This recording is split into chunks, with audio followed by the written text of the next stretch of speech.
Bismillahirrahmanirrahim. Assalamualaikum warahmatullahi wabarakatuh. Perkenalkan, saya mahasiswi atas nama Sri Fitrianti, D4 Bidang Pendidik, Universitas Indonesia Timur.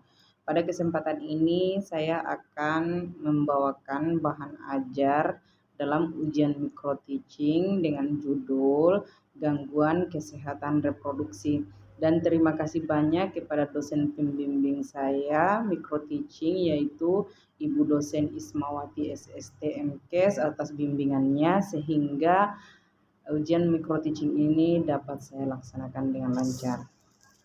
Adapun pada kesempatan ini saya akan membawakan submateri tentang gangguan reproduksi wanita, yaitu pertama kanker leher rahim, kedua kanker indung telur, ketiga kanker endometrium, keempat trophoblas ganas, kelima kanker payudara. Adapun pada submateri pertama yaitu tentang kanker leher rahim atau biasa disebut kanker serviks, yaitu merupakan kanker yang tumbuh pada sel-sel di leher rahim, di mana pada umumnya kanker serviks tidak menunjukkan gejala pada tahap awal. Gejala baru muncul saat kanker sudah mulai menyebar, sehingga dalam banyak kasus kanker serviks terkait dengan infeksi menular seksual. Adapun jenis-jenis kanker serviks yaitu pertama ada namanya karsinoma sel squamosa atau biasa disebut KSS, dan yang kedua yaitu adenokarsinoma. Adapun yang dapat saya jelaskan tentang jenis-jenis kanker serviks ini yaitu karsinoma sel squamosa atau KSS ini merupakan jenis kanker serviks yang paling sering terjadi, di mana KSS ini bermula pada sel squamosa, yaitu sel yang melapisi bagian luar leher rahim. Kemudian adenokarsinoma yaitu merupakan jenis kanker serviks yang bermula pada sel kelenjar pada saluran leher rahim, di mana pada kasus yang jarang kedua jenis kanker serviks di sini dapat terjadi secara bersamaan. Adapun stadium kanker serviks yaitu terdiri dari stadium 1, di mana sel kanker tumbuh di permukaan leher rahim tetapi belum menyebar keluar rahim. Stadium 2 yaitu kanker sudah menyebar ke rahim namun belum menyebar hingga ke bagian bawah vagina atau dinding panggul. Stadium 3 yaitu kanker sudah menyebar ke bagian bawah vagina serta menekan saluran kemih dan menyebabkan hidronefrosis. Stadium 4 yaitu kanker serviks telah menyebar ke organ lain seperti kandung kemih, hati, paru-paru, usus atau tulang. Sehingga dapat disimpulkan bahwa angka harapan hidup pada penderita kanker serviks berdasarkan stadium yang dialami yaitu stadium 1 sekitar 80-93%, stadium 2 sekitar 58-63%, stadium 3 sekitar 32-35%, serta stadium 4 sekitar 15-16%. Adapun untuk penyebab kanker serviks tersebut yaitu disebabkan oleh human papillomavirus atau yang biasa disebut dengan HPV, di mana di sini ada lebih dari 100 jenis HPV, tapi sejauh ini hanya kira-kira sekitar 13 jenis HPV yang bisa menjadi penyebab kanker serviks, dan ini virusnya sering ditularkan melalui hubungan seksual.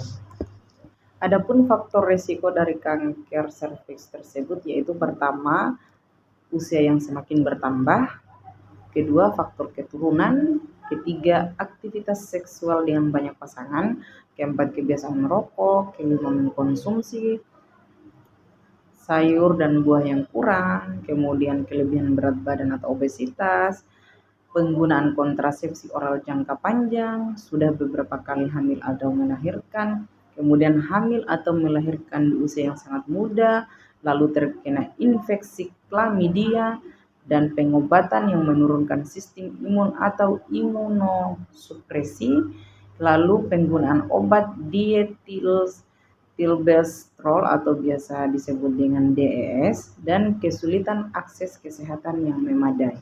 Pun hal-hal yang dapat kita lakukan untuk mencegah terjadinya kanker serviks yaitu pertama, tes pap smear, di mana ini merupakan cara terbaik untuk menemukan perubahan sel serviks atau HPV pada serviks. Kemudian kedua yaitu jika kita berusia di bawah 26 tahun, pastikan bahwa kita mendapat vaksin HPV. Lalu menghindari terinfeksi HPV dengan melakukan hubungan seks yang aman, serta menjaga gaya hidup sehat termasuk pola makan yang baik dengan mengkonsumsi makanan yang dapat mencegah kanker rahim dan rutin berolahraga.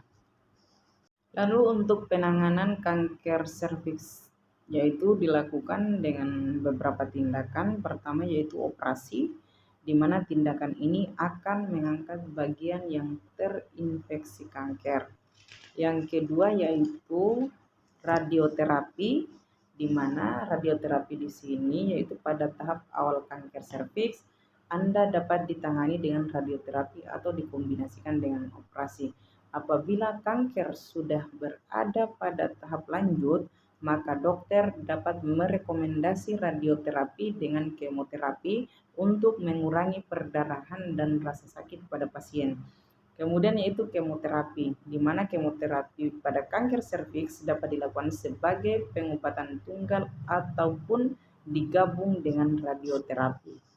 Untuk pembahasan submateri kedua yaitu tentang kanker indung telur atau biasa disebut kanker ovarium, di mana di sini merupakan kanker yang muncul jaringan indung telur, yaitu dia lebih sering terjadi pada wanita pasca menopause, di mana kanker ovarium ini juga terdeteksi pada stadium awal lebih mudah untuk diobati dibandingkan kanker ovarium yang baru terdeteksi setelah masuk stadium lanjut.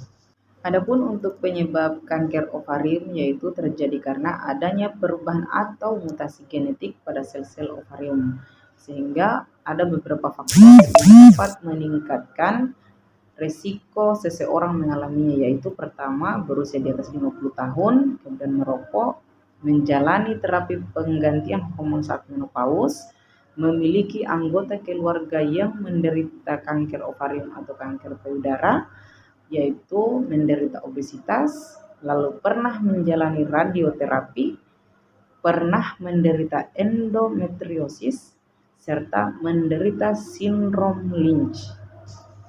Ada beberapa faktor yang dapat meningkatkan risiko terjadinya kanker endometrium pada wanita, diantaranya yaitu pertama obesitas, kemudian kedua telah memasuki masa menopause, yang ketiga memasuki masa menstruasi di usia yang terlalu dini yaitu kurang dari 12 tahun atau memasuki masa menopause lebih lambat dibandingkan wanita pada umumnya yaitu lebih dari 50 tahun, kemudian belum pernah hamil, lalu menjalani terapi hormon tamoxifen untuk penderita kanker payudara, serta menderita sindrom hereditary non-polyposis colorectal cancer atau biasa disebut HNPCC. Gejala dari kanker endometrium yaitu pertama, keputihan encer dan terjadi setelah memasuki masa menopause. Kedua yaitu nyeri panggul atau perut bagian bawah. Ketiga yaitu nyeri saat berhubungan seksual, di mana kanker endometrium yang telah memasuki stadium lanjut akan menyebabkan gejala tambahan, misalnya nyeri punggung, mual, dan kehilangan nafsu makan. Kemudian untuk pencegahan kanker ovarium, sebenarnya di sini sulit untuk dicegah karena penyebabnya belum pasti atau diketahui. Namun ada beberapa hal yang dapat dilakukan untuk menurunkan risiko terkena kanker ovarium, yaitu pertama mengkonsumsi pil KB kombinasi, kemudian tidak menggunakan terapi penggantian hormon, tidak merokok, menerapkan pola hidup sehat, menjaga berat badan ideal. Adapun untuk pengobatan kanker ovarium yaitu penanganannya berupa pertama operasi, di mana operasi yang dilakukan di sini yaitu adalah mengangkat ovarium baik salah satu maupun kedua ovarium, di mana tergantung dari kondisi pasien. Kemudian itu kemoterapi dilakukan dengan pemberian obat-obat untuk membunuh sel kanker. Lalu yang ketiga yaitu radioterapi, di mana di sini dilakukan untuk membunuh sel-sel kanker dengan sinar berenergi tinggi. Adapun untuk subtopik yang ketiga yaitu kanker endometrium, di mana di sini merupakan jenis kanker yang menyerang endometrium atau lapisan rahim bagian dalam, di mana kanker ini umumnya terjadi pada wanita yang telah memasuki masa menopause yaitu 60-70 tahun. Adapun tipe utama dari kanker endometrium ada dua, yaitu pertama kanker endometrium tipe 1, yang kedua yaitu kanker endometrium tipe 2. Untuk kanker endometrium tipe 1 ini paling umum terjadi, di mana perkembangan sel kanker pada tipe ini terjadi secara perlahan atau non-agresif dan dapat terdeteksi sejak dini. Lalu kanker endometrium tipe 2 yaitu sifatnya lebih agresif sehingga perkembangan dan penyebaran sel kanker terjadi lebih cepat. Ada beberapa faktor yang dapat meningkatkan risiko terjadinya kanker endometrium pada wanita, diantaranya yaitu pertama obesitas, kemudian kedua telah memasuki masa menopause, yang ketiga memasuki masa menstruasi di usia yang terlalu dini yaitu kurang dari 12 tahun, atau memasuki masa menopause lebih lambat dibandingkan wanita pada umumnya yaitu lebih dari 50 tahun, kemudian belum pernah hamil, lalu menjalani terapi hormon tamoxifen untuk penderita kanker payudara, serta menderita sindrom hereditary non-polyposis colorectal cancer atau biasa disebut HNPCC. Gejala dari kanker endometrium yaitu pertama, keputihan encer dan terjadi setelah memasuki masa menopause. Kedua yaitu nyeri panggul atau perut bagian bawah. Ketiga yaitu nyeri saat berhubungan seksual, di mana kanker endometrium yang telah memasuki stadium lanjut akan menyebabkan gejala tambahan, misalnya nyeri punggung, mual, dan kehilangan nafsu makan. Adapun diagnosis dari kanker endometrium yaitu dokter melakukan beberapa jenis pemeriksaan untuk mendiagnosisnya, yaitu pertama dia pemeriksaan panggul atau pelvis, kemudian kedua USG transvaginal, ketiga histeroskopi, keempat biopsi endometrium, kelima dilatasi dan kuretase. Dan untuk stadium kanker endometrium yaitu terdiri dari 4, yaitu stadium 1 kanker masih berada di dalam rahim, stadium 2 kanker sudah menyebar ke leher rahim, stadium 3 kanker sudah menyebar hingga ke luar rahim tetapi belum mencapai usus besar atau kandung kemih, stadium 4 yaitu kanker sudah menyebar ke kandung kemih, usus besar, bahkan ke organ atau bagian tubuh lainnya. Adapun pencegahan kanker endometrium yang dapat dilakukan yaitu pertama, lakukan pemeriksaan organ reproduksi secara rutin. Kedua, pertimbangkan untuk menggunakan pil KB. Ketiga yaitu menjaga atau mempertahankan berat badan ideal. Keempat, olahraga secara rutin. Kelima, diskusikan risiko dan manfaat terapi hormon setelah menopause. Kemudian jenis pengobatan endometrium yang dapat dilakukan yaitu pertama operasi, kedua kemoterapi, ketiga terapi radiasi atau radioterapi, keempat yaitu terapi hormon. Adapun submateri yang keempat yaitu tentang Trophoblas ganas, di mana trophoblastik atau gestasional ini merupakan sekelompok penyakit yang terjadi pada kehamilan tidak normal, di mana kondisi ini menyebabkan embrio atau bakal janin tidak terbentuk setelah pembuahan.